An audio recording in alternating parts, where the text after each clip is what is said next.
Oscar Kilo na naman, bago lumubog ang araw ang pasong buhaya. Walang laman ng lahat ng sulok. So ganito po yan ha. Ang kaunan method po, dalawang kaway ay mabisa kung master po ang gumagawa. Kapag hindi po master ang gumagawa, ay sigurado po magkakaproblema ang bawat sulok. So kailangan po binamaster, tinetraining.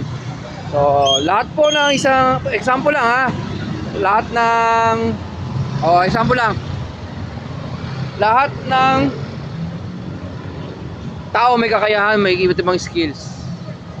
So yun po. Kung yan mamasterin ang mga expertise nila, ay sigurado po dalawang kaway kilo na. So yun po ha. Lahat po ng tao ay may kanya-kanyang skills, may kanya-kanyang husay.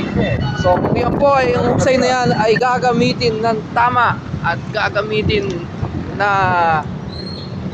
kumbaga parang isang eksperimento na gagamitin, titignan kung mabisa, magagawa po yung dalawang kaway. Pero kung halimbawa po ay hindi ginamit yung skills na yon, mananatili lang po siyang skills, hindi siya mananatiling knowledge at intelligence. Salamat po.